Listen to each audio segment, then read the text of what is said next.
Article 6. The Legislative Department. Section 1.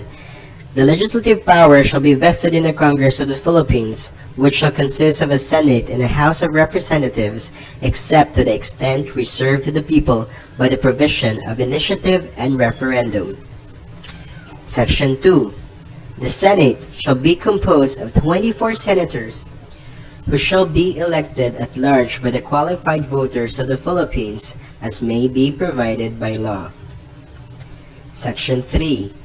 No person shall be a senator unless he is a natural-born citizen of the Philippines and on the day of the election is at least 35 years of age and able to read and write, a registered voter, and a resident of the Philippines for not less than 2 years immediately preceding the day of the election.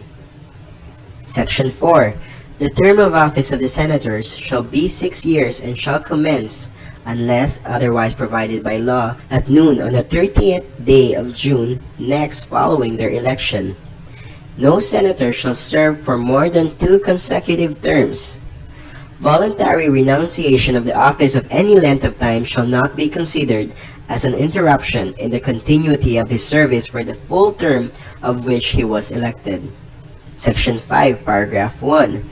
The House of Representatives shall be composed of not more than 250 members, unless otherwise fixed by law, who shall be elected from legislative districts apportioned among the provinces, cities, and the metropolitan Manila area in accordance with the number of the respective inhabitants and on the basis of a uniform and progressive ratio. And those who, as provided by law, shall be elected through a party list system of registered national, regional, and sectoral parties of organizations. Paragraph 2. The party list representatives shall constitute 20% of the total number of representatives, including those under the party list. For 3 consecutive terms after the ratification of this Constitution, 1/2 of the seats allocated to party list representatives shall be filled, as provided by law, by selection or election from the labor, peasant, urban poor, indigenous cultural communities, women, youth, and such other sectors as may be provided by law except the religious sector. Paragraph 3. Each legislative district shall comprise, as far as practicable, contiguous, compact, and adjacent territory. Each city with a population of at least 250,000 or each province shall have at least 1 representative.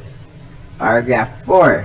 Within 3 years following the return of every census, the Congress shall make a reapportionment of legislative districts based on the standards provided in this section. Section 6. No person shall be a member of the House of Representatives unless he is a natural-born citizen of the Philippines and on the day of the election is at least 25 years of age, able to read and write, and accept the party list representatives or registered voter in the district in which he shall be elected and a resident thereof for a period of not less than 1 year immediately preceding the day of the election. Section 7. The members of the House of Representatives shall be elected for a term of 3 years, which shall begin, unless otherwise provided by law, at noon on the 30th day of June next following their election. No member of the House of Representatives shall serve for more than 3 consecutive terms. Voluntary renunciation of the office for any length of time shall not be considered as an interruption in the continuity of his service for the full term for which he was elected. Section 8. Unless otherwise provided by law, the regular election of the senators and the members of the House of Representatives shall be held on the 2nd Monday of May. Section 9. In case of vacancy in the Senate or in the House of Representatives, a special election may be called to fill such vacancy in the manner prescribed by law. But the senator or member of the House of Representatives thus elected shall serve only for the unexpired term. Section 10. The salaries of senators and members of the House of Representatives shall be determined by law. No increase in said compensation shall take effect until after the expiration of the full term of all the members of the Senate and the House of Representatives approving such increase. Section 11. A senator or member of the House of Representatives shall, in all offenses punishable by not more than 6 years' imprisonment, be privileged from arrest while the Congress is in session. No member shall be questioned nor be held liable in any other place for any speech or debate in the Congress or in any committee thereof. Section 12. All members of the Senate and the House of Representatives shall, upon assumption of office, make a full disclosure of their financial and business interests. They shall notify the House concerned of a potential conflict of interest that may arise from the filing of a proposed legislation of which they are authors. Section 13. No senator or member of the House of Representatives may hold any other office or employment in the government or any subdivision, agency, or instrumentality thereof, including government-owned or controlled corporations or their subsidiaries, during his term without forfeiting his seat.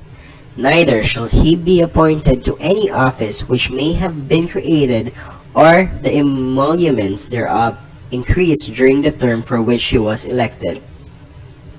Section 14. No senator or member of the House of Representatives may personally appear as counsel before any court of justice or before the electoral tribunals or quasi-judicial and other administrative bodies.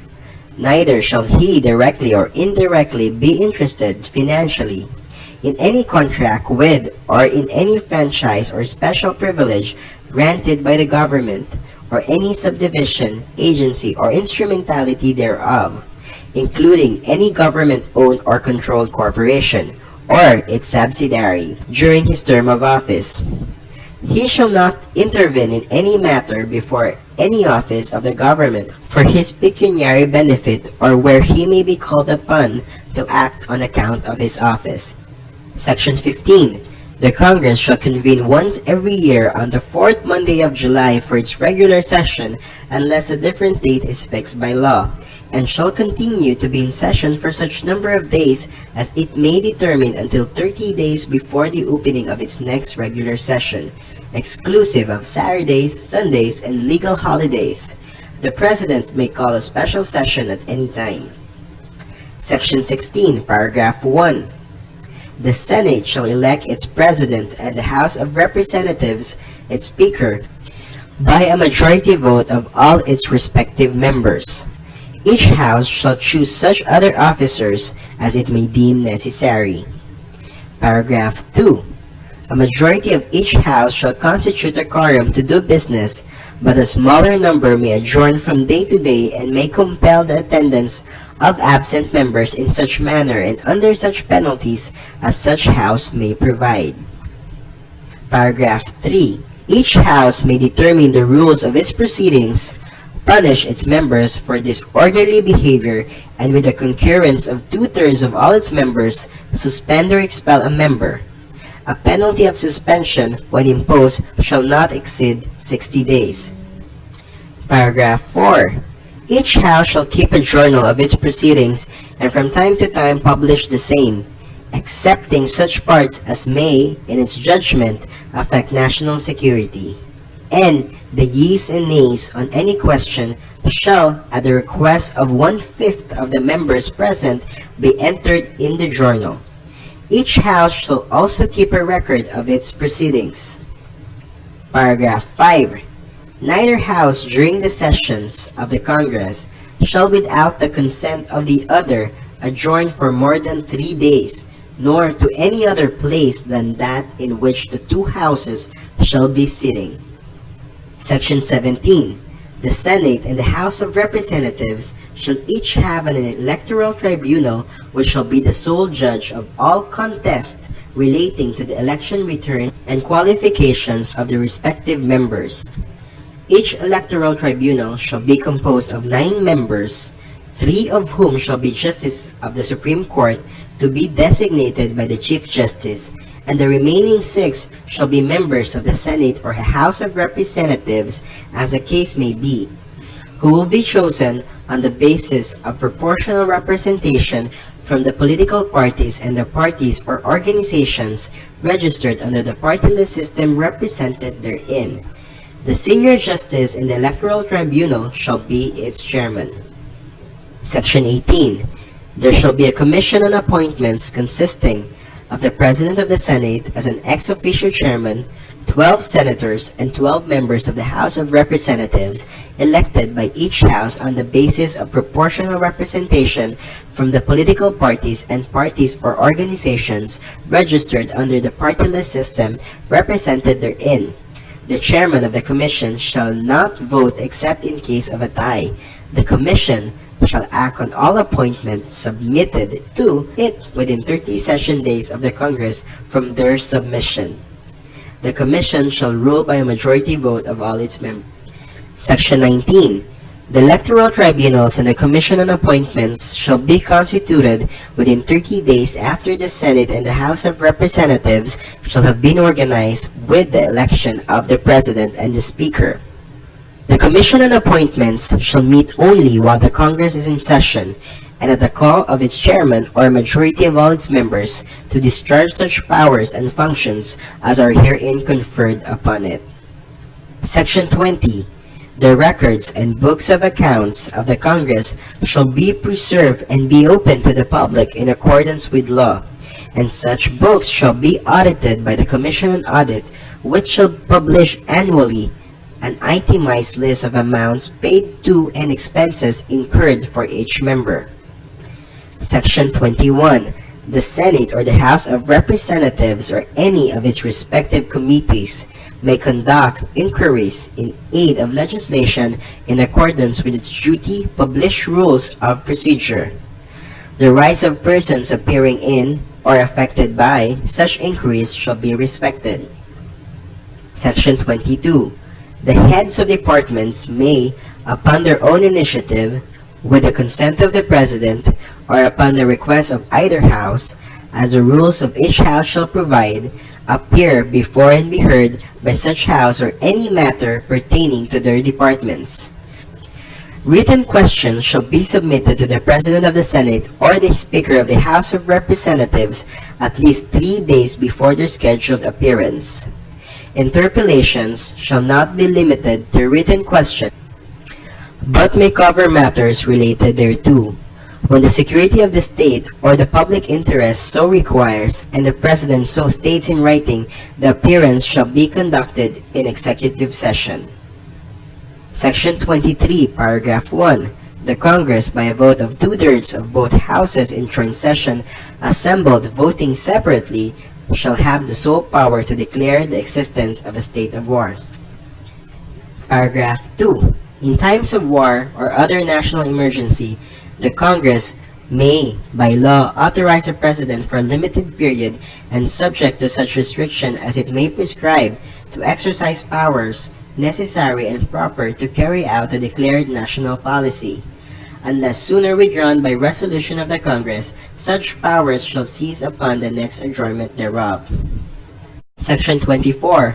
All appropriation, revenue, or tariff bills, bills authorizing increase of the public debt, bills of local application, and private bills shall originate exclusively in the House of Representatives, but the Senate may propose or concur with amendments.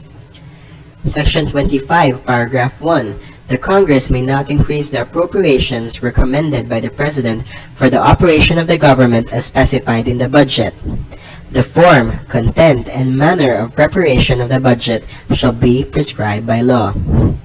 Paragraph 2. No provision or enactment shall be embraced in the General Appropriations Bill unless it relates specifically to some particular appropriations therein, and any such provisions or enactment shall be limited in its operation to the appropriation to which it relates. Paragraph 3. The procedure in approving appropriations for the Congress shall strictly follow the procedure for approving appropriations for other departments and agencies. Paragraph 4. A special appropriations bill shall specify the purpose for which it is intended and shall be supported by funds actually available as certified by the National Treasurer, or to be raised by a corresponding revenue proposal therein. Paragraph 5. No law shall be passed authorizing any transfer of appropriations. However, the President of the Senate, the Speaker of the House of Representatives, the Chief Justice of the Supreme Court, and the head of constitutional commissions may by law be authorized to augment any item in the General Appropriations Law for the respective offices from savings in other items of the respective appropriations. Paragraph 6. Discretionary funds appropriated for particular officials shall be disbursed only for public purposes, to be supported by appropriate vouchers and subject to such guidelines as may be prescribed by law. Paragraph 7. If, by the end of any fiscal year, the Congress shall have failed to pass the General Appropriations Bill for the ensuing fiscal year, the General Appropriations Law for the preceding fiscal year shall be deemed reenacted and shall remain in force and effect until the General Appropriations Bill is passed by the Congress. Section 26, Paragraph 1. Every bill passed by the Congress shall embrace only one subject, which shall be expressed in the title thereof.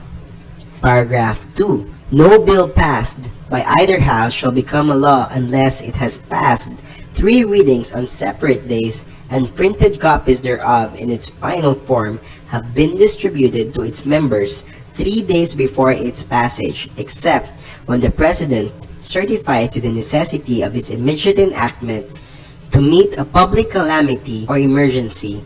Upon the last reading of a bill, no amendment thereto shall be allowed, and the vote thereon shall be taken immediately thereafter, and the yeas and nays entered in the journal. Section 27, Paragraph 1. Every bill passed by the Congress shall, before it becomes a law, be presented to the President. If he approves the same, he shall sign it. Otherwise, he shall veto it and return the same with his objections to the House where it originated, which shall enter the objections at large in its journal and proceed to reconsider it.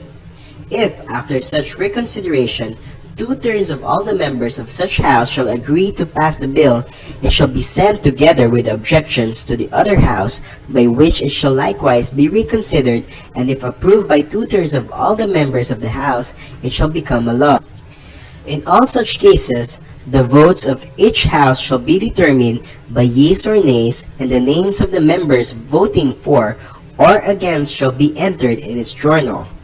The President shall communicate his veto of any bill to the House where it originated within 30 days after the date of receipt thereof, otherwise it shall become a law as if he had signed it. Paragraph 2.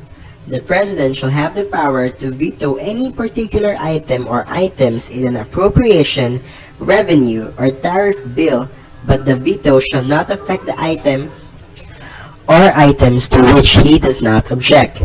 Section 28, Paragraph 1. The rule of taxation shall be uniform and equitable. The Congress shall evolve a progressive system of taxation. Paragraph 2. The Congress may by law authorize the President to fix within specified limits and subject to such limitations and restrictions as it may impose tariff rates, import and export quotas, tonnage, and wharfage dues, and other duties or imposed within the framework of the National Development Program of the government. Paragraph 3. Charitable institutions, churches, and personages or convents appurtenant thereto, mosque, non-profit cemeteries, and all lands, buildings, and improvements actually, directly, and exclusively used for religious, charitable, or educational purposes shall be exempt from taxation. Paragraph 4.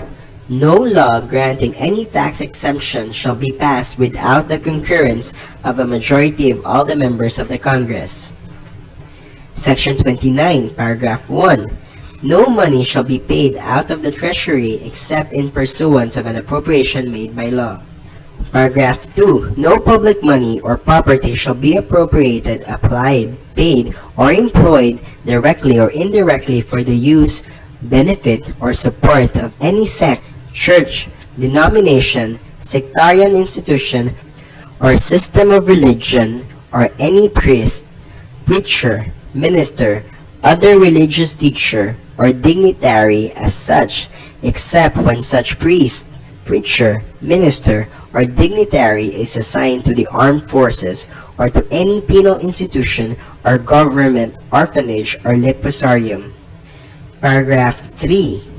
All money collected on any tax levied for a special purpose shall be treated as a special fund and paid out for such purpose only if the purpose for which a special fund was created has been fulfilled or abandoned. The balance, if any, shall be transferred to the general funds of the government.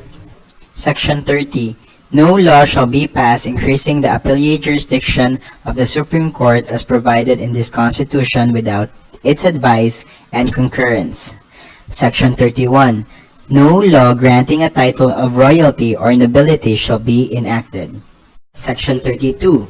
The Congress shall, as early as possible, provide for a system of initiative and referendum and the exceptions therefrom, whereby the people can directly propose and enact laws or approve or reject any act or laws or part thereof passed by the Congress or local legislative body after the registration of a petition therefor, signed by at least 10% of the total number of registered voters, of which every legislative district must be represented by at least 3% of the registered voters thereof.